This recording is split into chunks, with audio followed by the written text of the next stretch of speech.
Selamat pagi kawan pajak, selamat datang di Ojak, obrolan pajak.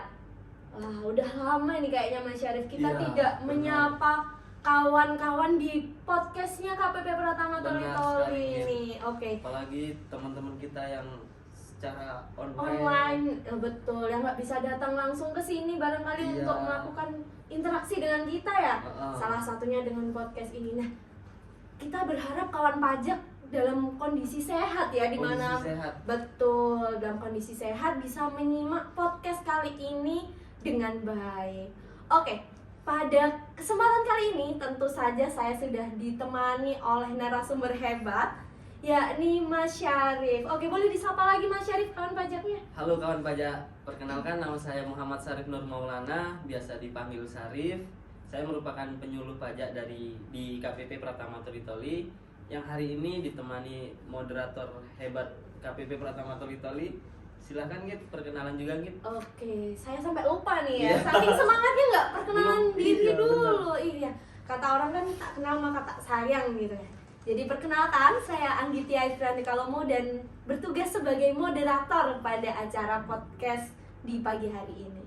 Oke, kawan pajak, pada edisi podcast kali ini kita hadir dengan tema yang sangat hangat nih tentunya di kawan pajak mungkin ya, yakni Cortex. Nah, Cortex ini mungkin kawan pajak ini udah sering banget nih denger di luar sana, sistem DJP mau berubah, ada Cortex gitu kan.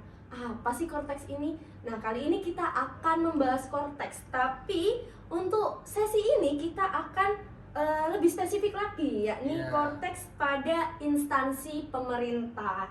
Nah, sebelum membahas apa itu Cortex nih Mas Syarif, mungkin boleh dijelaskan dulu nih, instansi pemerintah itu sebetulnya apa ya Mas? Apakah instansi yang dibiayai dari APBN aja atau apa nih, batasnya apa nih yang bisa dibilang instansi pemerintah? Jadi gini Git, instansi pemerintah itu dibagi menjadi 3.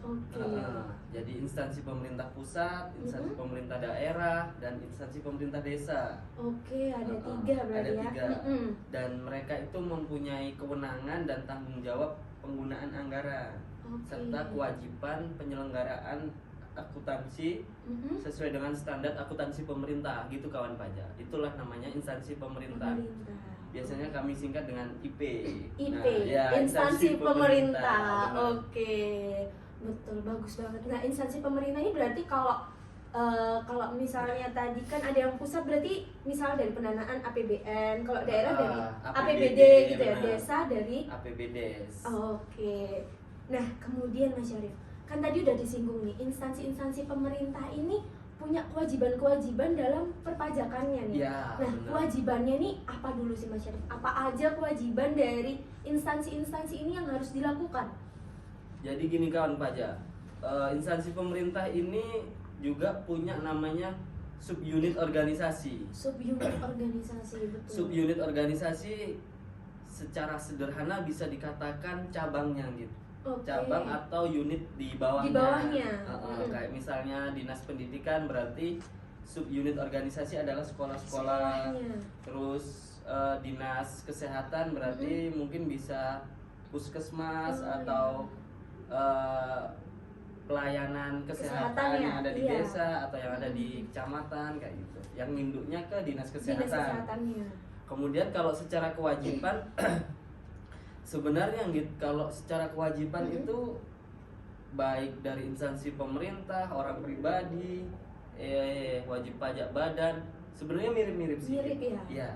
Kalau di instansi pemerintah ini kawan pajak bisa dikatakan 4 ya secara garis besar. 4 ini biasa kita singkat DHBL. Jadi DHBL ini? Daftar, hitung, lapor, DHBL, bayar, lapor. Betul. Gitu ya kawan pajak. Terus kawan pajak kan kenapa harus daftar gitu kan? Kan selama ini kan sudah ada gitu instansinya atau dinasnya. Kalau instansi pemerintah daerah. Iya, betul. Kawan pajak perlu diingat juga ya, kadang dinas itu ada penambahan atau pengurangan atau peleburan. Atau di kami juga kemarin ada yang namanya penambahan eselon 1 Iya. di Kementerian Keuangan. Kemarin kalau nggak salah ingat itu mungkin ada 3 ya penambahannya. Iya, betul. Ada Direktorat Jenderal Strategi Ekonomi dan Fiskal, terus Badan Teknologi Informasi dan Intelijen Keuangan. Nah, itu kawan pajak harus mendaftar. Kewajiban yang pertama harus mendaftar. Mendaftarkan lagi ya, karena baru istilahnya, entah melebur, entah bergabung itu harus ada lagi gitu ya. Okay. Apalagi di era kepemimpinan Pak Prabowo ini kan jumlah menterinya pun juga bertambah. Iya, nah, betul. Itu secara nggak langsung harus mendaftarkan diri untuk memperoleh NPWP. Kalau kewajiban yang selanjutnya adalah hitung. Ya. Nah, kewajiban hitung ini selain instansi pemerintah, kemudian siapa yang menghitungnya gitu kan? Iya. Nah, ini ada di kewajiban sebagai bendahara. Bendahara instansi berarti ya? Iya, ya? bendahara instansi. Hitung, kemudian kalau sudah dihitung, dipotong atau dipungut. Kalau yang dipotong dipungut ini apa aja? Meliputi PPh 4 ayat 2, PPh pasal 15, 21, 22, 23, 26, PPN kayak gitu gitu. Serta PPNBM. Gitu ya kawan pajak ya. Jadi, ada kawan pajak di sini sebagai bendahara atau pimpinan unit atau sebagai biasanya kalau di desa kaur keuangan. Iya, kaur desa. Ya, betul. kepala urusan keuangan. Itu biasanya bertugas sebagai bendahara. Iya. Nah, itu wajib melakukan pemotongan atau pemungutan atas pajak yang telah dihitung. Yang telah dihitung, betul. Kalau sudah dipotong dipungut terus DHBL bayar dulu. Bayar itu harus disetorkan ke kas negara. Betul, bukan disetor ke kantor pajak ya kawan pajak. Kemudian kemarin juga banyak kan berbondong-bondong kepala desa dan bendahara desa tertangkap gitu kan. Jadi jangan lupa setelah dihitung, kalau misalnya ada kekurangan pajaknya harus dibayar. Tapi bayarnya bukan di sini. Di sini hanya buat kode billing kalau misal butuh bantuan untuk buat kode billing. Nah, kemudian di Kortex ini nanti gitu, kode billing itu tidak hanya untuk satu jenis pajak. Nanti ketika Kortex ini diterapkan, kode billing bisa memuat beberapa jenis pajak gitu. Itulah salah satu keunggulan dari Kortex ini. Berarti nggak perlu buat satu-satu input banyak, nanti berlembar-lembar kode billingnya gitu ya Mas Syarif? Jadi nanti satu kode billing bisa PPh 21, 22, 23 kayak gitu. Wah, udah di-spill nih kawan pajak. Salah satu keunggulan Kortex sudah di-spill nih. Nah, tadi udah hitung, bayar, yang terakhir nih Mas Syarif, lapor. Yang terakhir lapor. Kawan pajak instansi pemerintah ini kadang suka lupa lapor atau terlewat lah. Khususnya ya mohon maaf mungkin saling mengingatkan ya, mungkin kadang kawan pajak instansi pemerintah atau desa sebelah belum lapor, nah itu diingatkan. Secara garis besar sih ada 3 pelaporannya gitu. Yang pertama SPT masa unifikasi, SPT masa PPh pasal 21, sama SPT masa PPN. Nah itu wajib dilaporkan baik instansi pemerintah vertikal, daerah maupun desa. Jadi harap diingat-ingat nih ya, DHBL, daftar, hitung, bayar, dan lapor. Kita udah bahas apa instansi pemerintah, udah bahas kewajibannya apa aja nih. Selanjutnya nih Mas, ke Kortex ini apa gitu loh? Iya, Kortex ini merupakan sistem administrasi terbaru untuk DJP dan ini merupakan rangkaian dari reformasi perpajakan Indonesia. Jadi ini dilakukan untuk banyak sekali kemudahan, banyak sekali manfaatnya ada yang kemudahan untuk wajib pajak maupun petugas pajak, terus otomatisasi, digitalisasi itu akan ada di Kortex semua ya. Jadi istilahnya lebih mudah, dan berarti untuk Kortex ini nggak hanya dari sisi WP-nya ya, kita juga dari sisi petugas pajaknya juga ada perubahan, dan tentunya lebih mudah nih kawan pajak. Mungkin kawan pajak di luar sana dengar aplikasinya berubah lagi pasti ribet lagi. Tidak. Tentunya perubahan ini akan membawa kemudahan untuk kita semua.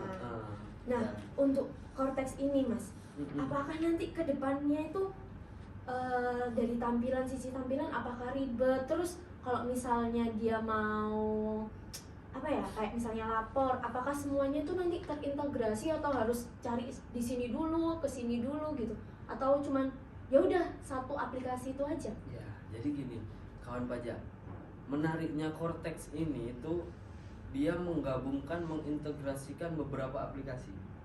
Kalau dulu atau yang sekarang kita lakukan kan ada DJP online, ada Innova, e-faktur.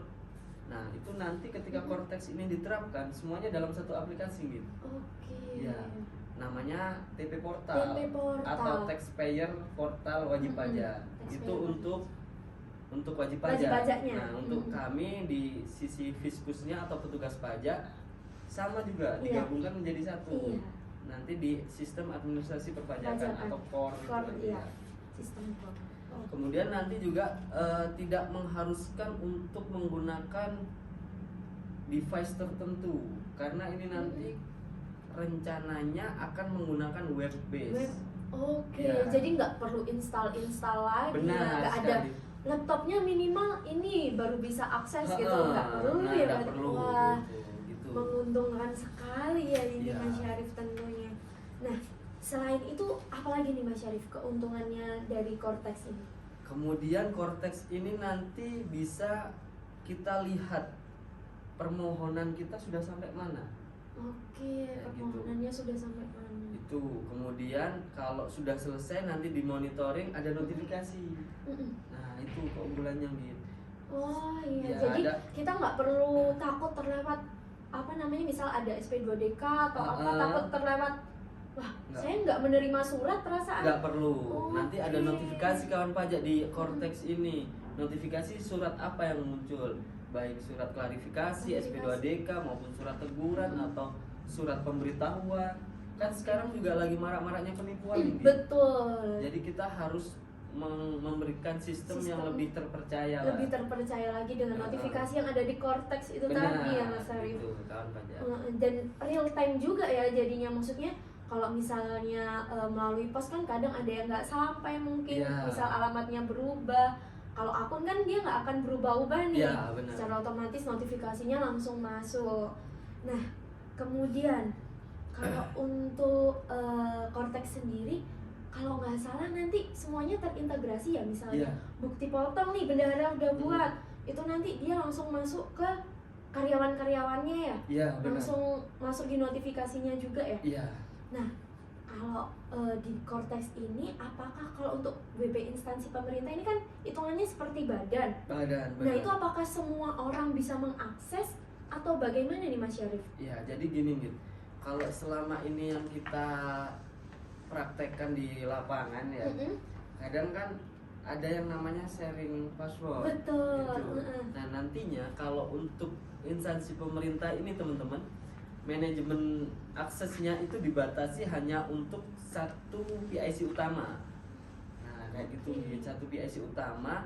Nanti itu yang melaksanakan kewajiban dari instansi pemerintah tersebut. Ya, biasanya ditunjuk oleh kepala unit atau ditunjuk oleh instansi yang terkait kepada baik bendahara ataupun kepala bidang keuangan. Nah, seperti itu gitu. Oke, berarti ada role aksesnya Role ya? aksesnya benar. Kemudian menariknya juga akses tersebut bisa dikuasakan dengan syarat dan ketentuan yang berlaku. Oh, bisa dikuasakan lagi? Iya, bisa dikuasakan lagi. Jadi menghindari itu tadi sharing password. Sharing password, dan tentunya lebih ke orang-orang terpercaya kan? Ya, takutnya nanti kalau sharing password nanti passwordnya nyebar ini malah disalahgunakan kan ya, ditakutkan ya. Nggak tahu kan siapa yang pakai. Sekarang lebih terpercaya lagi lah. Ya. Gitu. Oke. Nah, kemudian Mas Syarif, untuk perubahan perilaku bagi wajib pajak instansi pemerintah nih di dalam Cortex ini, apa saja sih pembiasaan yang diperlukan? Ya, pembiasaan yang diperlukan itu ada beberapa yang nantinya akan membuat culture shock lah. Iya. Buat teman-teman dari instansi pemerintah. Mengenal aplikasi baru lah. Iya, mengenal aplikasi baru. Tapi kami Direktorat Jenderal Pajak akan berkomitmen selalu mengedukasi, selalu memberikan konsultasi, selalu memberikan informasi terkait Kortex ini gitu. Yang mungkin yang signifikan untuk pembiasaan ini adalah ketika input bukti potong dan faktur pajak gitu.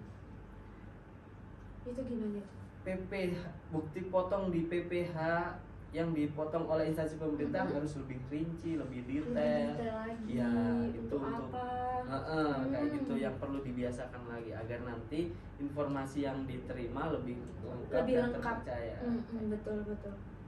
Nah, penyetoran pajak juga nanti ada sedikit perubahan, yaitu ada mekanisme deposit pajak gitu. Oh iya, betul.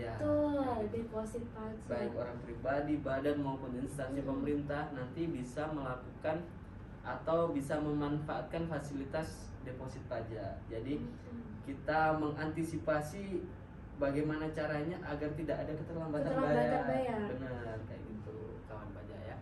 Nanti deposit ini kan pajak mungkin seperti GoPay gitu ya. Jadi Ya, kita isi saldo dulu, nanti kalau ada pembayaran langsung terpotong, bisa memotong melalui situ. Jadi nggak perlu ribet transfer ke sana ya, gitu ya. Kayak gitu. Oke. Nah, terus Mas Syarif, kan ini katanya kabarnya nih penerapan Kortex ini udah semakin dekat. Ya, sampai tanggal diumumkannya nanti, tapi kabarnya sudah dekat. Nah, untuk menyambut Kortex ini, apa saja nih Mas Syarif yang perlu disiapkan sama wajib pajak ini Mas Syarif? Khususnya instansi pemerintah khususnya. Nah, untuk instansi pemerintah itu kawan pajak yang ditunjuk sebagai PIC utama atau ditunjuk sebagai bendahara atau operator pajak itu harus mengupdate data instansi pemerintah tersebut.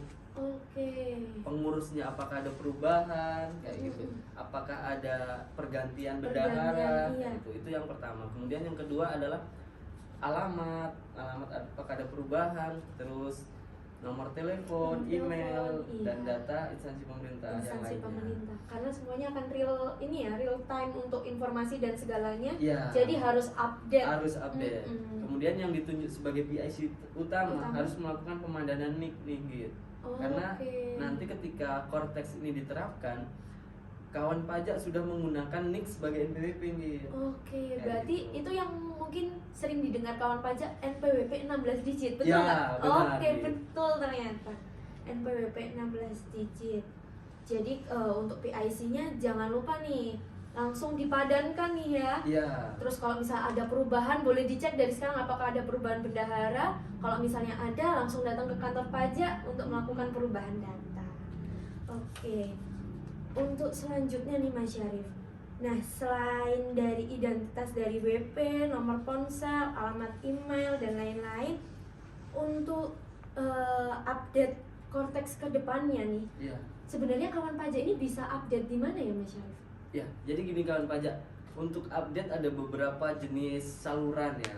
Yang pertama, kawan pajak bisa melakukan update di DJP Online. DJP Online. Jadi kapanpun, dimanapun kawan pajak bisa melakukan update di situ. Di DJP Online. Baik sebagai instansi pemerintah maupun sebagai orang pribadi.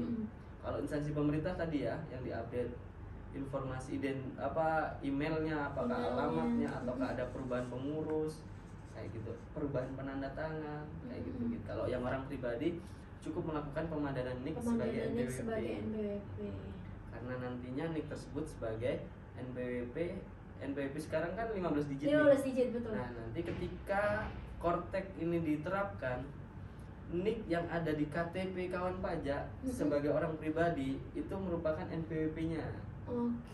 Berarti udah nggak perlu bawa 2 kartu di dompet nih ya, cukup KTP aja.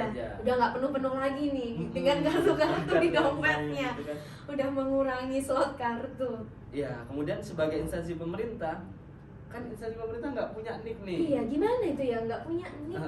Nanti kawan pajak ketika Kortex ini diterapkan, NPWP instansi pemerintah tetap sama.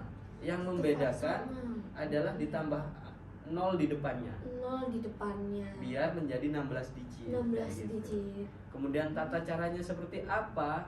Untuk saat ini hanya dilakukan update data aja dulu. Update data dulu. Ya, nanti untuk teknis selanjutnya akan di seri-seri berikutnya yang gitu ya. Iya, yang betul. lebih detail, Yang lebih detail teknis, lagi. kayak gitu.